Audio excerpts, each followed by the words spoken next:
ನಮಸ್ಕಾರ ವೀಕ್ಷಕರೇ, ಇದುವರೆಗೂ ಕೂಡ ಗೃಹಲಕ್ಷ್ಮಿ ಯೋಜನೆ ಹಣ ನಿಮಗೆ ಬಂದಿಲ್ಲಪ್ಪ ಅಂದರೆ ಈಗ ಬಂದಿದೆ ಗುಡ್ ನ್ಯೂಸು. ಈಗಾಗಲೇ ಮಹಿಳಾ ಮತ್ತು ಮಕ್ಕಳ ಅಭಿವೃದ್ಧಿ ಇಲಾಖೆ ಜೊತೆಗೆ ಹಣಕಾಸು ಇಲಾಖೆ ಎರಡು ಇಲಾಖೆಗಳು ಭರ್ಜರಿ ಗುಡ್ ನ್ಯೂಸ್ಗಳು ಇಲ್ಲಿ ಮಹಿಳೆಯರಿಗೆ ಕೊಟ್ಟಿರುವಂಥದ್ದು ವೀಕ್ಷಕರೇ. ಹಾಗಾದರೆ ಏನು ಗುಡ್ ನ್ಯೂಸ್ ಕೊಟ್ಟಿದ್ದಾರೆ? ನಿಮ್ಮ ಖಾತೆಗೆ ಹಣ ಬಿಡುಗಡೆ ಮಾಡ್ತಾ ಇದ್ದಾರಾ? ಬಿಡುಗಡೆ ಮಾಡಿದ್ರು ಯಾವಾಗ ಬಿಡುಗಡೆ ಮಾಡ್ತಾರೆ? ಎಷ್ಟು ಹಣ ಬಿಡುಗಡೆ ಮಾಡ್ತಾರೆ? ಈಗಾಗಲೇ ಬರಬೇಕಾಗಿರುವಂಥ ಹಣ ನಮಗೆ 6,000 ಬರಬೇಕಾಗಿದೆ. ಇನ್ನು ಕೆಲವೊಂದಿಷ್ಟು ಫಲಾನುಭವಿಗಳಿಗೆ 8,000 ಕೂಡ ಬರಬೇಕಾಗಿದೆ. ಯಾಕಂದರೆ 11ನೇ ಕಂತಿನ ಹಣ ಕೂಡ ಕೆಲವೊಂದಿಷ್ಟು ಫಲಾನುಭವಿಗಳಿಗೆ ಇನ್ನೂ ಕೂಡ ಬಂದಿಲ್ಲ ಅಂತ ಹೇಳ್ತಾ ಇದ್ರಿ. ಅದ್ರ ಬಗ್ಗೆನೂ ಕೂಡ ಸಂಪೂರ್ಣವಾಗಿ ಡೀಟೇಲ್ಸ್ ಅನ್ನು ತಿಳಿಸ್ಕೊಡ್ತೀನಿ. ಒಟ್ಟಾರೆಯಾಗಿ ಇಲ್ಲಿ ಬಹಳ ಇಂಪಾರ್ಟೆಂಟ್ ಮಾಹಿತಿ, ಮಹತ್ವದ ಮಾಹಿತಿಯನ್ನು ಇಲಾಖೆಗಳು ಕೊಟ್ಟಿರುವಂಥದ್ದು. ವಿಡಿಯೋನ ಕೊನೆವರೆಗೂ ನೋಡಿ, ಮಿಸ್ ಮಾಡಿದೆ. ಚಾನಲ್ಗೆ ಸಬ್ಸ್ಕ್ರೈಬ್ ಮಾಡಲಿ ಅಂದರೆ ದಯವಿಟ್ಟು ಸಬ್ಸ್ಕ್ರೈಬ್ ಮಾಡ್ಕೊಳ್ಳಿ. ವಿಡಿಯೋಕ್ಕೆ ಒಂದು ಲೈಕ್ ಕೊಟ್ಬಿಟ್ಟು ವಿಡಿಯೋನ ನೋಡಲಿಕ್ಕೆ ಸ್ಟಾರ್ಟ್ ಮಾಡಿ. ಡೈರೆಕ್ಟಾಗಿ ಟಾಪಿಕ್ಗೆ ಬಂದ್ಬಿಡ್ತೀನಿ. ಇಲ್ಲಿ ನೋಡಿ ವೀಕ್ಷಕರೇ, ನಿಮಗೆ ಗೃಹಲಕ್ಷ್ಮಿ ಯೋಜನೆಗೆ ಸಂಬಂಧಪಟ್ಟಂತೆ ಈಗಾಗಲೇ ಮಹಿಳಾ ಮತ್ತು ಮಕ್ಕಳ ಅಭಿವೃದ್ಧಿ ಇಲಾಖೆ ಹಣಕಾಸು ಇಲಾಖೆಗೆ ಹಣವನ್ನು ರಿಲೀಸ್ ಮಾಡಲಿಕ್ಕೆ ಹೇಳಿತ್ತು. ಅದಕ್ಕಿಂತ ಮುಂಚೆ ಸಚಿವರಾದಂತಹ ಲಕ್ಷ್ಮೀ ಹೆಬ್ಬಾಳ್ಕರ್ ಅವರು CM ಅವರ ಹತ್ರ ಮಾತನಾಡಿದ್ರು. ಯಾಕಂದರೆ ಈಗಾಗಲೇ ಈ ಒಂದು ಗೃಹಲಕ್ಷ್ಮಿ ಯೋಜನೆ ಹಣ ರಿಲೀಸ್ ಆಗಬೇಕಂದ್ರೆ ಫಂಡ್ ಬೇಕೇ ಬೇಕು, ಹೌದಲ್ವಾ? ಅದು ಹಣಕಾಸು ಇಲಾಖೆ ಕೊಡುತ್ತೆ. ಹಣಕಾಸು ಇಲಾಖೆ ಆದೇಶ ಯಾರು ಕೊಡಬೇಕಾಗತ್ತೆ? ನೋಟಿಸನ್ನು ಯಾರು ಕೊಡಬೇಕಾಗತ್ತೆ? CM ಅವರು ಕೊಡಬೇಕಾಗತ್ತೆ. ಅದಕ್ಕೋಸ್ಕರ ಲಕ್ಷ್ಮೀ ಹೆಬ್ಬಾಳ್ಕರ್ ಅವರು CM ಅವರ ಹತ್ರ ಮನವಿಯನ್ನು ಇಟ್ಟಿದ್ರು. ಮನವಿಯನ್ನು ಇಟ್ಟಿದ ತಕ್ಷಣ ನಮಗೆ ಈಗಾಗಲೇ ಈ ಒಂದು 11ನೇ ಕಂತಿನ ಹಣ ನಾವು ಬಿಡುಗಡೆ ಮಾಡಿದ್ದೀವಿ. ಈಗ ಬರಬೇಕಾಗಿರುವಂಥದ್ದು ಮಹಿಳೆಯರಿಗೆ 12 ಹಾಗೂ 13ನೇ ಕಂತಿನ ಹಣ ಕೊಡಬೇಕಾಗಿದೆ. ಅವು ಎರಡೂ ಕಂತುಗಳ ಜೊತೆಗೆ ಈಗಾಗಲೇ ಸೆಪ್ಟೆಂಬರ್ ಕೂಡ ಮುಗಿಲ್ತಾ ಬಂತು.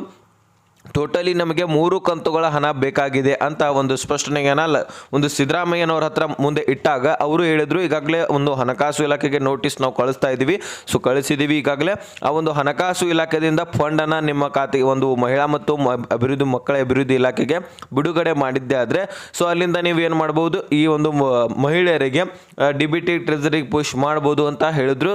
DBTದಿಂದ ಟ್ರೆಜರಿಗೆ ಪುಷ್ ಆದರೆ ಅಲ್ಲಿಂದ ಎಲ್ಲ ಬ್ಯಾಂಕ್ಗಳು ಅಪ್ಡೇಟ್ ಮಾಡ್ಕೋತಾವೆ. ಟೋಟಲಿ ಇದಕ್ಕೆ ಅಮೌಂಟ್ ರಿಲೀಸ್ ಆದ ತಕ್ಷಣವೇ ಒಂದು ಬಿಡುಗಡೆ ಮಾಡ್ತಾ ಇದ್ದಾರೆ ಈಗ 1-2 ದಿನಗಳಲ್ಲಿ. ಆದರೆ ನೋಡಿ, ನಿಮ್ಮ ಖಾತೆಗೆ ಬಿಡುಗಡೆ ಆಗಲಿಕ್ಕೆ ಪ್ರಾರಂಭಿಸಿದ್ರೆ ಟೋಟಲಿ 15ರಿಂದ 20 ದಿನಗಳಾದರೂ ಬೇಕೇ ಬೇಕು ಅಂತ ಒಂದು ಮಹಿಳಾ ಮತ್ತು ಮಕ್ಕಳ ಅಭಿವೃದ್ಧಿ ಇಲಾಖೆ ಹೇಳಿದೆ. ಯಾಕಂದರೆ ಅಷ್ಟೊಂದು ಹಣ ಎಲ್ಲರ ಖಾತೆಗೆ ಹೋಗಲಿಕ್ಕೆ ಟೈಮ್ ಹಿಡಿಯುತ್ತೆ. ಒಟ್ಟಿಗೆ ನಮ್ಮ ಖಾತೆಗೆ ಹಣ ಬರಲಿಕ್ಕೆ ಸಾಧ್ಯವಿಲ್ಲ. ಈಗಾಗಲೇ ನಿಮ್ಗೆ ಹೇಳಬೇಕಂದ್ರೆ ಇಲ್ಲಿ ನಿಜವಾಗಿರುವಂತಹ ಒಳಗಿರುವಂತಹ ಮಾಹಿತಿ ಈಗಾಗಲೇ ಸಚಿವರು ಹೇಳಿದ್ದಾರೆ. 6,000 ಒಟ್ಟಿಗೆ ಜಮಾ ಮಾಡ್ತೀವಿ, ಇಲ್ಲ 4,000 ಒಟ್ಟಿಗೆ ಜಮಾ ಮಾಡ್ತೀವಿ.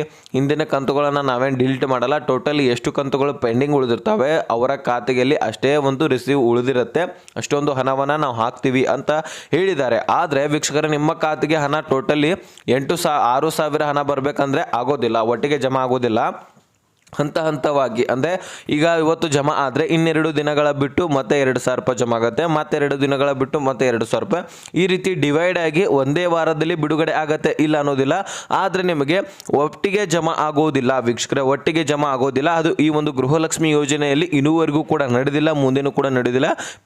ಆ ಥರ ಪ್ರೊಸೆಸಿಂಗೇ ಇಲ್ಲ. ಯಾಕಂದರೆ ತಾಂತ್ರಿಕ ದೋಷ 10 ಕೋಟಿ ವ್ಯವಹಾರ ಮಾಡುವಾಗಲೇ ಆಗತ್ತೆ ಅಂತ ಹೇಳ್ತಾ ಇದ್ರು ಲಕ್ಷ್ಮೀ ಹೆಬ್ಬಾಳ್ಕರ್ ಅವರು.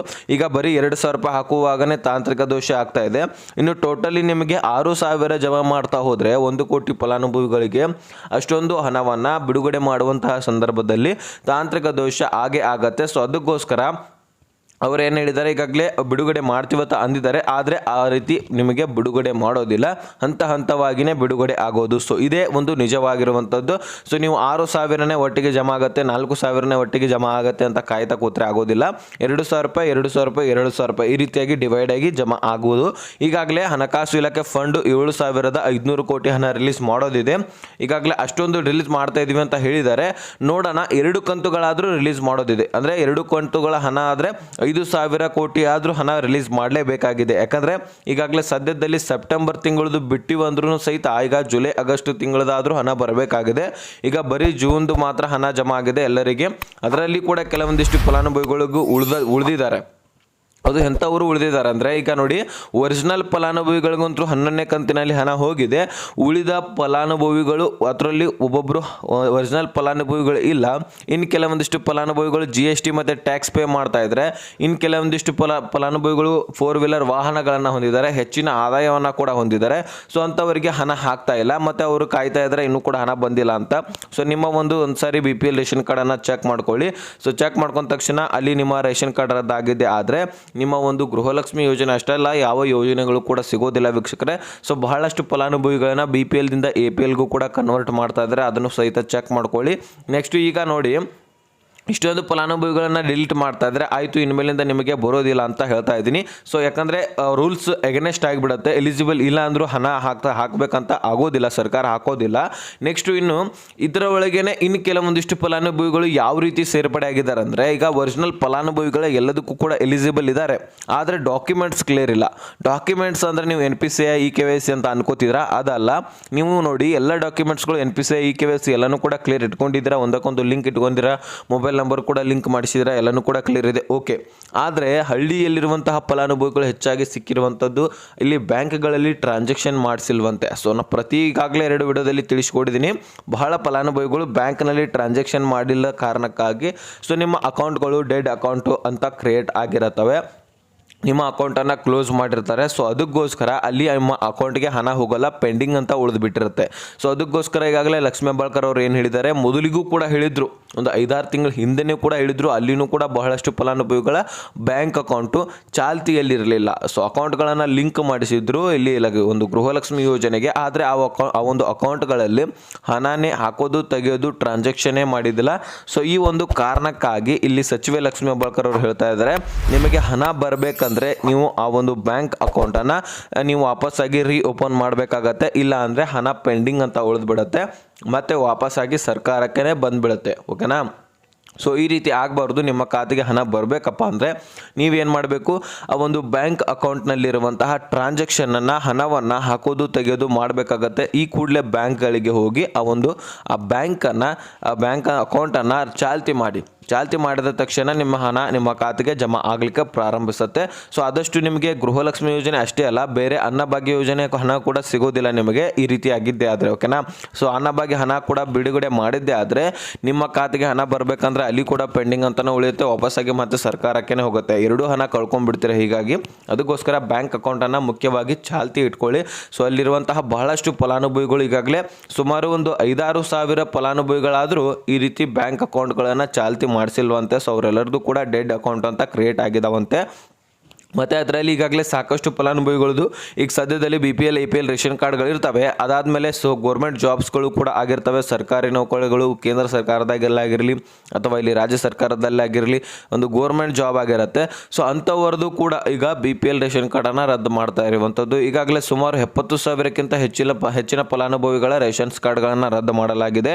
ಸುಮಾರು ಈಗ ಟೋಟಲಿ ನಮ್ಮ ರಾಜ್ಯದಲ್ಲಿ ಇಲ್ಲಿ ನೋಡಿ 98,437 GST ಟ್ಯಾಕ್ಸ್ ಪೇಯರ್ ಆದಾಯ ತೆರಿಗೆದಾರರು ಇದಾರಂತೆ. ಸೊ ಅವರೆಲ್ಲರನ್ನೂ ಕೂಡ ತೆಗೆದುಹಾಕಿರುವಂಥದ್ದು ರಾಜ್ಯ ಸರ್ಕಾರದಿಂದ ಒಂದು ಆಹಾರ ಇಲಾಖೆ. ನೆಕ್ಸ್ಟು 10,04,716 ಲಕ್ಷ ನೋಡಿ, ಇಷ್ಟು 10,04,716 ಮಂದಿ ಏನು ಜನರಿದಾರಲ್ಲ ಫಲಾನುಭವಿಗಳು, ಅವರು 1 ಲಕ್ಷಕ್ಕಿಂತ ಹೆಚ್ಚಿನ ಆದಾಯವನ್ನು ಕೂಡ ಪಡಿತಾ ಇದ್ದಾರೆ.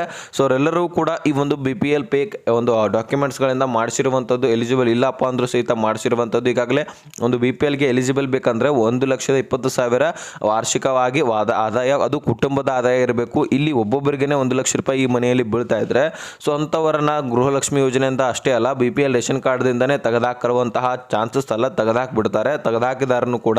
ಸೊ ಅದರಲ್ಲಿ ನೀವು ಕೂಡ ಆಗಿದ್ರೆ ನಿಮ್ಮನ್ನು ಕೂಡ ತೆಗೆದಾಕಿರ್ತಾರೆ.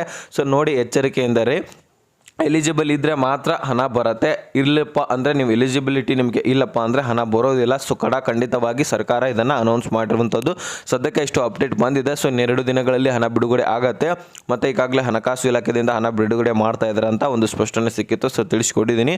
ಸೊ ಇದ್ರ ಬಗ್ಗೆ ನಾನು ಕೂಡ ಕ್ಲಿಯರ್ ಆಗಿ ತಿಳಿಸಿದ್ದೀನಿ. ಅರ್ಥ ಆಗಿದ್ದರೆ ಲೈಕ್ ಮಾಡಿ, ನಿಮ್ಮ ಸ್ನೇಹಿತರಿಗೆ ಶೇರ್ ಮಾಡಿ, ಸಬ್ಸ್ಕ್ರೈಬ್ ಮಾಡೋಣ ಅಂತ ಹೇಳ್ತಾ ಮತ್ತೆ ಮುಂದಿನ ಮಾಹಿತಿ ವಿಷಯವನ್ನು ಸೊ ಅಲ್ಲಿ ತನಕ ಬೈ ಫ್ರೆಂಡ್ಸ್.